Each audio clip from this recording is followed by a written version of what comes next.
Artificial intelligence దిశగా అడుగులు పడుతున్న ఈ తరుణంలో భారత్ సామర్థ్యం ఎలా పెంచుకుంటుందనే ప్రశ్న సహజంగానే వస్తుంది. అయితే అగ్రరాజ్యమైన అమెరికా, ముఖ్యంగా చైనాతో పోల్చుకుంటే భారత్ చాలా వెనుకుందనే చెప్పాలి. అయితే భారత్ కూడా తన సాంప్రదాయ వార్ వెపన్స్కు ఏఐని అనుసంధానిస్తూ ముందడుగు వేస్తుందనడంలో సందేహం లేదు. ఇక్కడ మిగిలిందల్లా ఏఐ వార్ఫేర్లో నైతికత అంశమే. మరి ఈ ప్రశ్నకు ప్రపంచ దేశాలు ఎలా సమాధానం చెబుతాయో చూడాలి.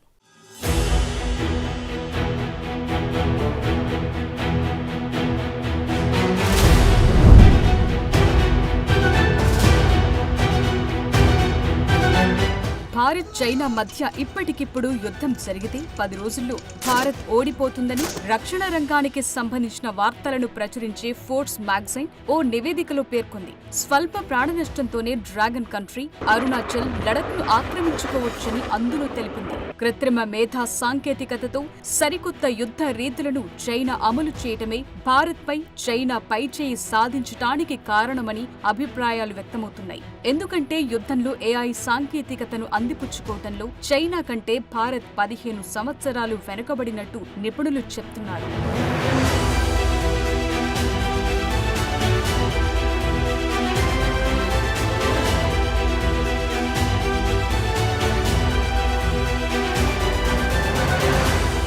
అయితే ప్రతి 5 దశాబ్దాలకోసారి అగ్రదేశాలు యుద్ధ తంత్రాన్ని సమూలంగా మార్చుకుంటాయన్నది నిపుణుల మాట. రెండో ప్రపంచ యుద్ధానికి, గల్ఫ్ యుద్ధానికి మధ్య తేడాను విశ్లేషిస్తే ఈ విషయం సులభంగా అర్థమవుతుంది. 1990లో జరిగిన గల్ఫ్ యుద్ధం తర్వాత అమెరికా యుద్ధ తంత్రాల్లో కొత్తదనం కనిపిస్తుంది.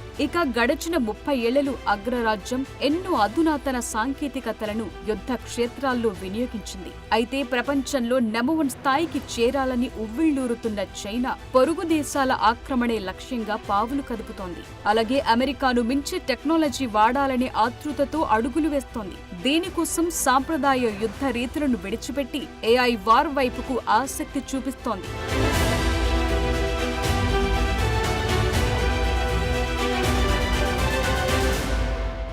సాంప్రదాయక శతఘ్నులు, మాన్యువల్ క్షిపణులు, మందుగుండు, యుద్ధ ట్యాంకులు, తుపాకులతో పాటు లక్షలాది మంది సైనికుల ప్రమేయం లేకుండా ఏఐ సాయంతో శత్రువును బలహీనపరిచే ఏఐ వార్ కోసం ఇప్పుడు అగ్రదేశాలన్నీ పోటీ పడుతున్నాయి. అయితే ఈ వార్లో ఇన్ఫర్మేషనైజ్డ్ అంటే సమాచారమిచ్చేవి, ఇంటెలిజెంటైజ్డ్ అంటే తెలివితో కూడిన పనులు చేసే 2 స్ట్రీమ్ల ప్రాతిపదికగా ఏఐ వార్ కొనసాగుతుంది. ఇక్కడ ఇన్ఫర్మేషనైజ్డ్ వార్ఫేర్ స్ట్రీమ్ శత్రుదేశం స్థావరాలు, క్షిపణి సాంకేతికత, ఉపగ్రహాల సమాచారాన్ని సేకరిస్తే, ఇంటెలిజెంటైజ్డ్ వార్ఫేర్ స్ట్రీమ్ శత్రుదేశంపై సాంకేతికత దాడి ఎలా చేయాలో, ఏ ఆయుధాలను వినియోగించాలో సూచిస్తుంది. ఇక్కడ వ్యూహాలు కూడా విభిన్నంగా ఉంటాయి.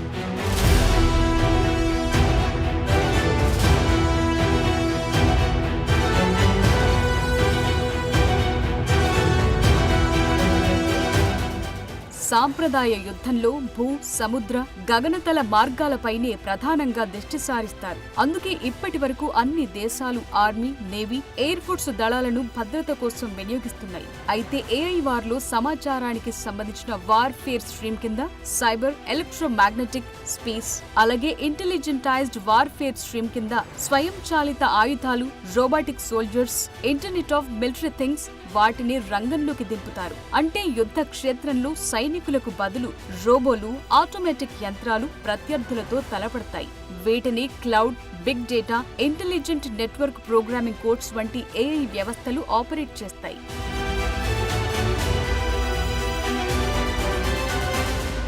అయితే ఈ ఏఐ వార్ టెక్నాలజీ భారత్ కు ఎప్పుడు సమకూరుతుంది అనే ప్రశ్న కూడా ఉంది. మరో 10 నుండి 15 సంవత్సరాల్లో చైనా ఏఐ వార్ సాంకేతికతను పూర్తి స్థాయిలో అందిపుచ్చుకోవచ్చని నిపుణులు అంచనా వేస్తున్న తరుణంలో భారత్ ఈ సాంకేతికతపై ఇప్పటికిప్పుడు దృష్టి సారించినప్పటికీ దీన్ని అందిపుచ్చుకోవాలంటే మరో 30 ఏళ్లు పట్టొచ్చని విశ్లేషకులు భావిస్తున్నారు. అయితే సాయుధ డ్రోన్లు, కృత్రిమ మేధస్సుతో అనుసంధానించబడిన మరికొన్ని టెక్నాలజీలను భారత్ ఇప్పటికే అభివృద్ధి చేస్తోంది. ఇటీవలి యుద్ధాలు వాటి విలువను నిరూపించాయి. అనేక వ్యూహాత్మక క్షిపణుల తయారీలో భారత్ ఆసక్తి చూపిస్తోంది.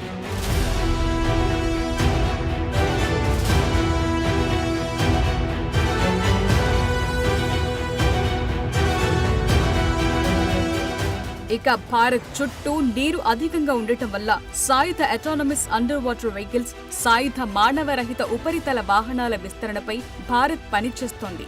నావికా యుద్ధం కొత్త సెగన్లోకి ప్రవేశిస్తున్న తరుణంలో ఇది ఆవశ్యకంగా కనిపిస్తుంది.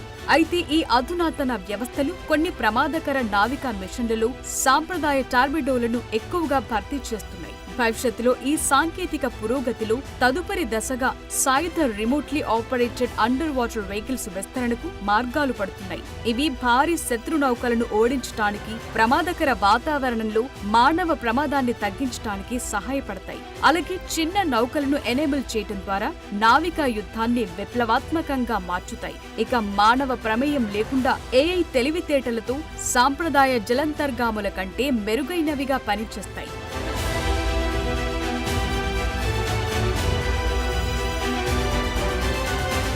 మరోవైపు ఏఐ ఆయుధాలతో పాటు సాంప్రదాయ ఆయుధాలు కూడా గణనీయమైన పురోగతులను పొందుతున్నట్లు నిపుణులు చెప్తున్నారు.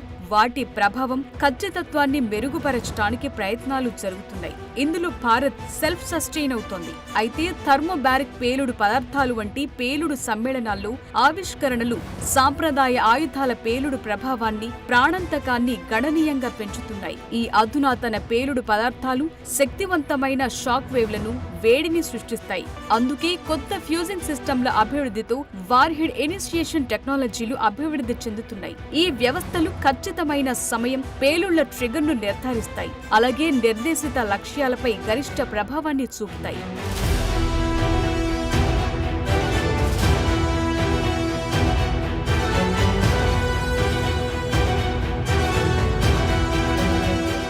ఇక వార్ టెక్నాలజీలో నెట్వర్కింగ్ సామర్థ్యాల ద్వారా సాంప్రదాయ ల్యాండ్ మైన్లకు కూడా ఏఐని అనుసంధానిస్తున్నారు. వీటిని మరింత తెలివిగా, మరింత వ్యూహాత్మక ఆయుధాలుగా మార్చుతున్నారు. ఈ నెట్వర్క్ ల్యాండ్ మైన్లు ఒకదానితో ఒకటి సమన్వయం చేసుకుంటాయి, ఒకదానితో ఒకటి కమ్యూనికేట్ చేసుకోగలవు. అలాగే ఎక్కువ భూభాగాన్ని కవర్ చేయడంతో పాటు రియల్ టైంలో యుద్ధ భూమి మార్పులకు అనుగుణంగా వాటి ప్రభావాన్ని నియంత్రించుకుంటాయి. ఫ్యూజ్ టెక్నాలజీలు, సామీప్య సెన్సార్లు, వివిధ కార్యాచరణ మోడళ్లతో ఇలాంటి సాంప్రదాయ ఆయుధాలను కూడా కృత్రిమ మేధస్సుతో అనుసంధానిస్తున్నారు.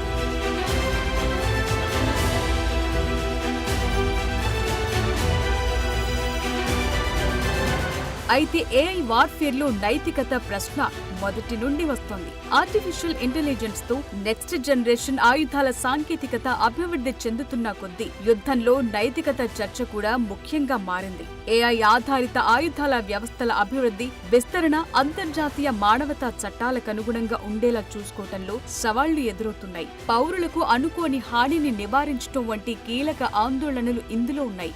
ఎందుకంటే సాంకేతికత అభివృద్ధి చెందటం వల్ల యుద్ధంపై దాని ప్రభావం మరింత ఎక్కువగా ఉంటుంది.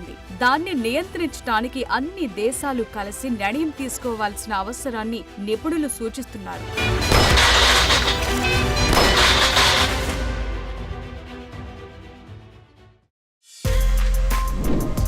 For more videos like this, subscribe Big TV channel.